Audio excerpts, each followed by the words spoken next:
किसी देश में एक व्यक्ति की हत्या से क्या बदलाव आ सकते हैं? ये पूरी तरह डिपेंड करता है कि वो व्यक्ति कौन है। अगर वो एक आम नागरिक हो तो बहुत आशंका ये है कि उसे इग्नोर कर दिया जाएगा, उसकी हत्या को इग्नोर कर दिया जाएगा। पर अब तो सोशल मीडिया का दौर है, अगर उस हत्या का वीडियो इंटरनेट पर चला गया तो बज़ बन सकता है। कुछ तो प्रोग्रेस हो सकती है ऐसे केसों में, जैसे जॉर्ज फ्लॉयड के केस में हमें देखने को मिला था। मई 2020 में उनकी बेरहमी से हत्या कर दी गई थी। वीडियो इंटरनेट पर चला गया और जो प्रदर्शन हुए उसने अमेरिकी सरकार को हिला कर रख दिया था। लेकिन अंततः ये प्रोटेस्ट भी ख़त्म हो गए थे, मामला शांत हो गया था। अच्छा, अगर हत्या किसी हाई प्रोफाइल आदमी की हो तो इसका और भी गहरा असर पड़ता है। खुदा ना खास्ता किसी पीएम या राष्ट्रपति का कत्ल हो जाए, किसी हेड ऑफ़ द स्टेट का कत्ल हो जाए तो पूरा देश हिल जाता है। सब कुछ रीसेट करने में थोड़ा समय तो लग ही जाता है ऐसे मामलों में भी। ऐसा भी इतिहास में हम देख चुके हैं, कैनेडी की हत्या हो या शिंजो आबे की हत्या। इन हत्याओं के कुछ दिन बाद तक बस बना रहा, लेकिन अंततः ये भी शांत हो गए। पर 10 सितंबर को अमेरिका में एक ऐसे व्यक्ति की हत्या हुई है जिसने पूरी अमेरिकन सोसाइटी को झंझोर कर रख दिया है। हम बात कर रहे हैं चार्ली कर्क की हत्या की। कर्क की हत्या ने अमेरिका को लेफ्ट और राइट की राजनीति में बांट कर रख दिया है। एक धड़ा खुश हो रहा है, वो कह रहा है कि कर्क तो नफरती आदमी थे, उनके रहने से समाज में कौन सा भला हो रहा था। उल्टा वो तो लोगों को हिंसा के लिए भड़काया करते थे, इसलिए उनकी हत्या जायज़ है। वहीं कर्क के समर्थक सदमे में हैं। कुछ लोग तो ये दुआ कर रहे हैं कि इसमें किसी लेफ्ट लिबरल का हाथ निकल जाए, तो कुछ इसराइल और मोसाद तक का नाम इस हत्या में ला चुके हैं। ट्रंप सरकार चौकन्ना है। जो लोग कर्क की हत्या पर खुशी जाहिर कर रहे हैं, सरकार उनकी नौकरियां छीन रही है। क्या पत्रकार, क्या डॉक्टर, सबकी लाइन से नौकरियां जा रही हैं। अमेरिका की डिफेंस सेक्रेटरी पीटर हेग्सेट कह रहे हैं कि सेना की भी जांच करो, कौन जश्न मना रहा है सोशल मीडिया पर पैनी नज़र रखी जाए। जिमी किमेल जैसे बड़े कॉमेडियन का शो भी बंद करवा दिया गया है क्योंकि उन्होंने कर्क की हत्या के राजनीतिकरण पर सवाल कर दिए थे। उन्होंने बोला था कि हत्या के पीछे दक्षिणपंथी लोग भी तो हो सकते हैं। इससे पहले चुनावी रैली के दौरान भी डोनाल्ड ट्रंप पर गोली चली थी, वो बच गए थे। अब उनके दोस्त कर्क पर गोली चली है और उनकी मौत हो गई है। और उनकी मौत ने ऐसे विवादों को जन्म दिया है जो फौरी तौर पर ख़त्म होते तो नहीं दिख रहे हैं। तो आज के शो में हम जानेंगे कर्क की हत्या से अमेरिकी समाज कैसे बदला है, क्या उन्हें मोसाद ने मारा है और ये विवाद कब जाकर थमेगा। नमस्कार, स्वीकार कीजिए साजिद का। आप खबरगांव का डेली इंटरनेशनल बुलेटिन राजदूत देख रहे हैं।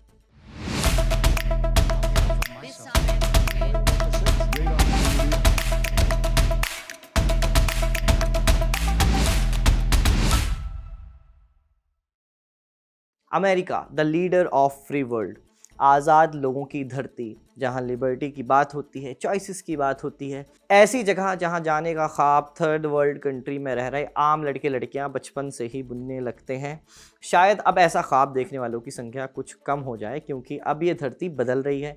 कर्क की हत्या ने इस बात को और उजागर कर दिया है। पर कर्क की हत्या से पहले भी इस तरह का बदलाव होना शुरू हो गया था। आपको कुछ उदाहरण दे देते हैं।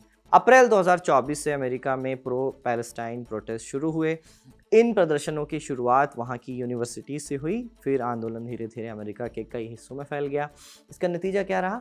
उस समय तो जो बाइडन राष्ट्रपति थे, उनके दौर में छात्रों की गिरफ्तारियाँ हुई, सैकड़ों छात्रों की गिरफ्तारियाँ हुई, लेकिन फिर उन्हें रिहा भी कर दिया गया बाद में। फिर 2024 के अंत में डोनाल्ड ट्रंप चुनकर आए। प्रोटेस्ट अब तक तो ख़त्म हो चुके थे, पर फिर भी ट्रंप ने उसमें शामिल लोगों की गिरफ्तारियां करवाईं। जिन विश्वविद्यालयों में ये प्रोटेस्ट आयोजित हुए थे, ट्रंप ने उनकी फंडिंग तक काट दी, उन्हें बंद करने की धमकी दी, छात्रों के वीज़े रद्द किए और उन्हें डिपोर्ट तक करना पड़ा। अमेरिका की विदेश मंत्री मार्को रूबियो ने कहा कि हम सोशल मीडिया पोस्ट देखकर छात्रों को वीज़ा देंगे। यानी अगर आपने कभी प्रो पैलेस्टाइन बात फेसबुक या ट्विटर पर लिखी हो, जो एक्स हो चुका है, फेसबुक या एक्स पर लिखी हो, तो ऐन मुमकिन है कि आपका अमेरिकी वीज़ा रद्द किया जा सकता है। फिर ट्रंप सरकार ने ही अपनी आलोचना करने वाले कर्मचारियों को नौकरी से भी निकाला है। ये बात भी अब पब्लिक डोमेन में है। अच्छा, ट्रंप सरकार का विरोध करने पर अब तक सबसे ज़्यादा बाहर से आए लोगों को ही निशाना बनाया जा रहा था। पर अब ट्रंप सरकार ऐसा कानून लेकर आने वाली है जिससे अमेरिकियों की भी नागरिकता रद्द की जा सकती है। मार्को रूबियो ने इसी महीने की शुरुआत में एक ऐसा बिल पेश किया है, इसके मुताबिक अगर आपने किसी कथित आतंकी संगठन को मटेरियल सपोर्ट दिया तो आपका पासपोर्ट छीन लिया जाएगा, उसे रद्द किया जाएगा।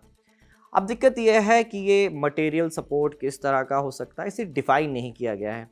जैसे अगर ट्रंप सरकार किसी शख्स को आतंकी कहती है और उसका कोई वकील केस लड़ता है, तो सरकार उस वकील को भी इस कानून के दायरे में ला सकती है और उसकी नागरिकता भी ख़त्म की जा सकती है। कम से कम जानकार तो यही आशंका बता रहे हैं। फिर एक दिक्कत यह भी है कि अमेरिका जिस संगठन या किसी आदमी को आतंकी कहता हो, ज़रूरी नहीं है कि बाकी लोग भी उससे एग्री करें। जैसे अमेरिका हमास और हिजबुल्लाह को आतंकी संगठन मानता है, तो क्या अगर गाज़ा वॉर के विरोध में अमेरिकी जनता प्रोटेस्ट करती है तो इस कानून का इस्तेमाल किया जा सकेगा? क्या प्रोटेस्ट में भाग लेने वाले लोगों की नागरिकता पर भी आँच आ सकती है? ये सवाल आपके और हमारे मन में अकेले नहीं है, वहाँ के लोग भी यही पूछ रहे हैं। इसलिए कानूनी रूप से भी रूबियो के इस बिल को अब चुनौती मिलने लगी है। अब बात चार्ली कर्क की करते हैं। चार्ली कर्क के केस में भी हमको फ़िलिस्तीनियों से नफ़रत वाली बात तो हमको देखने को मिल जाती है। वो कहते थे कि फ़िलिस्तीन जैसी कोई चीज़ नहीं है, उस ज़मीन का नाम तो जूडा और समरिया है। काले लोगों के ख़िलाफ़ वो भ्रामक बातें करते थे, इमिग्रेशन को रोकने का समर्थन करते थे, लेफ़्ट की ख़राब राजनीति वगैरह वगैरह, ये सब बातें उनकी टॉक्स में आपको सुनने को अक्सर मिल जाती थी। लेकिन 10 सितंबर को उनकी हत्या कर दी गई। उसके एक दिन पहले एक्स पर उन्होंने जो पोस्ट किया था वो आप देखिए। Islam is the sword that left is using to slit the throat of America. MSNBC channel में एनालिस्ट रहे मैथ्यू डॉट ने कर्क की मौत पर कहा, hateful thoughts led to hateful words which then led to hateful actions. यानी पहले नफ़रती ख्याल शब्द में तब्दील होते हैं और फिर बुरे एक्शन में ये तब्दील हो जाते हैं। अमेरिका में ये सवाल पैदा हो गया है कि लोग किसी की मौत को कैसे सेलिब्रेट कर सकते हैं। अगर इन लोगों को पंजाबी ज़ुबान की वो कहावत समझ में आ जाती कि दुश्मन मरे ते खुशी ना करिए सजना वे मर जाना, तो शायद मागा वाले से अपना एंथम बना लेते, क्योंकि मागा के बड़े धड़े में कर्क के लिए बहुत प्यार है, बहुत इज्जत सम्मान है। इसलिए ट्रंप पर दबाव डालकर ऐसे लोगों की नौकरियां छीनी जा रही है जो कर्क की मौत का जश्न मना रहे हैं। पिछले हफ्ते ही अमेरिका में पत्रकारों, शिक्षकों, एयरलाइंस में काम करने वाले लोगों, डॉक्टर्स और रेस्टोरों में भी काम करने वाले लोगों की नौकरियां गई हैं। उन्हें अपनी नौकरियों से हाथ धोना पड़ा है, क्योंकि इन लोगों ने कथित तौर पर कर्क के मरने का जश्न मनाया था। जो ऐसा कर रहे हैं उन पर जांच बैठाई जा रही है। 40,000 लोगों की लिस्ट बनाई गई है जिन्होंने कर्क की हत्या पर कुछ न कुछ टिप्पणियां की हैं। इतने लोगों की नौकरियों पर तलवार लटक रही है। बताइए, जो ट्रंप अमेरिका फर्स्ट और अमेरिका को महान बनाने की बात करते हैं, वो खुद अपने ही लोगों की नौकरियां छीनने में लगे हुए हैं इस वक्त। हमने अभी आपको MSNBC चैनल के एनालिस्ट मैथ्यू की टिप्पणी बताई थी, उस वजह से उनकी भी नौकरी जा चुकी है। वॉशिंगटन पोस्ट अखबार में कैरन अताया कई सालों से कॉलम लिख रही हैं। उन्हें भी कर्क की हत्या पर टिप्पणी करने की वजह से अखबार से निकाला जा चुका है। अखबार से निकाले जाने पर उन्होंने सोशल मीडिया पर गन वायलेंस और नस्ली हिंसा के खिलाफ कई पोस्ट लिखी हैं।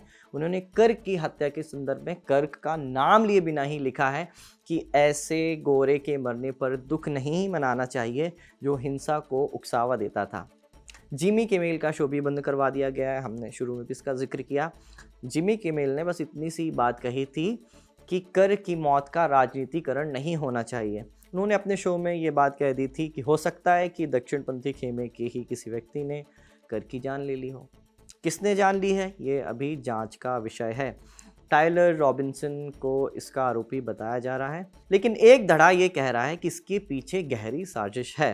रॉबिन्सन को फंसाया जा रहा है। हत्या के पीछे असल में तो इसराइल और उसकी खुफिया एजेंसी मौसाद है। बात इतनी बढ़ गई है कि खुद इसराइल के प्रधानमंत्री बेंजामिन नेतन्याहू, उनको सामने आना पड़ा है और वो कह रहे हैं कि सिर्फ खालिस कॉन्स्पिरेसी थ्योरी है। कतर जैसे देश इस तरह के झूठ फैला रहे हैं। नेतन्याहू ने ये बात कही है। नेतन्याहू ने कर्क की मौत पर दुख व्यक्त किया है। कम से कम वो 5 बार मीडिया के सामने अब तक आ चुके हैं। इसराइल में एक सड़क का नाम भी उन्होंने कर्क के नाम पर रख दिया है। वो कर्क को इसराइल का सच्चा दोस्त बताते हैं। कहते हैं कि कर्क ने यहूदियों और ईसाइयों की दोस्ती में अहम योगदान दिया है। एक टीवी इंटरव्यू में नेतन्याहू बोल रहे थे कि कर्क ने मुझे कुछ महीने पहले एक चिट्ठी लिखी थी। मैंने भी कुछ हफ्ते पहले ही कर्क को फ़ोन करके इसराइल बुलाया था, पर अब वो हमारे बीच नहीं है। ये चिट्ठी वाली बात को याद रखिएगा, आगे हम इसका जिक्र करेंगे। पर नेतन्याहू अकेले नहीं हैं जो कर्क को इसराइल का दोस्त मानते थे। वहाँ के राष्ट्रपति, पक्ष विपक्ष सब दुख में हैं।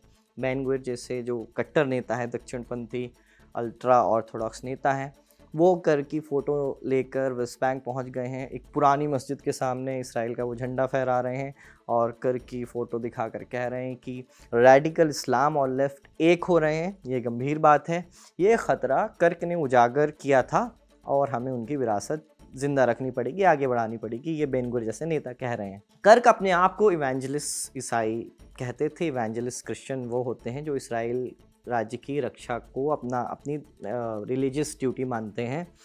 थर्ड टेम्पल बनाने का भी वो पूरा समर्थन करते हैं। इसराइल और कर्क ज़ाहिरी तौर पर दोनों एक दूसरे के समर्थक तो नज़र आते हैं, पर अब हर कोई इससे इत्तेफाक नहीं रख रहा है। कई तरह की थ्योरी चल रही है।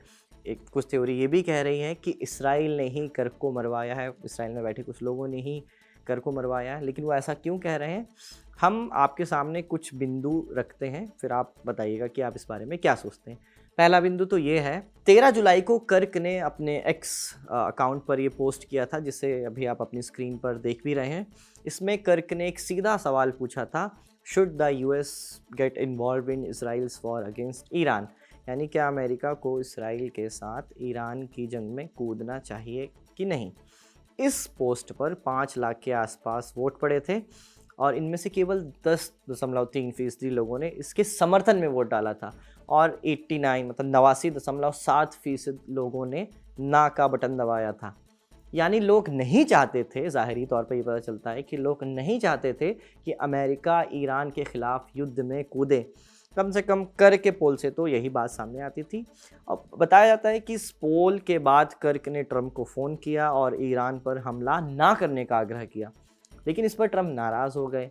तो कर्क ने अपने कुछ करीबी लोगों से ये बात कह दी कि ट्रंप को यहूदी लॉबी ने एकदम दबा के रखा है, वो बहुत दबाव में है। अब ट्रंप और कर्क के फ़ोन कॉल वाली बात तो अभी तक ऐसे साबित नहीं हो पाई है किसी सोर्स से या किसी मीडिया हाउस से, पर वहाँ के इन्फ्लुएंसर सर्कल में ये बात बहुत ज़्यादा डिस्कस की जा रही, इसलिए हमने आपको बताई। ये बात तो साफ थी कि कर्क ईरान के खिलाफ इसराइल का साथ देने के पक्ष में नहीं थे। उन्होंने सोशल मीडिया पर खुलकर कई बार ये बात लिखी थी। तो ये हुई पहली थ्योरी जो कहती है कि कर्क ने इसराइल के खिलाफ माहौल बनाने की कोशिश की थी जब ईरान के साथ उनका कॉन्फ्लिक्ट चल रहा था।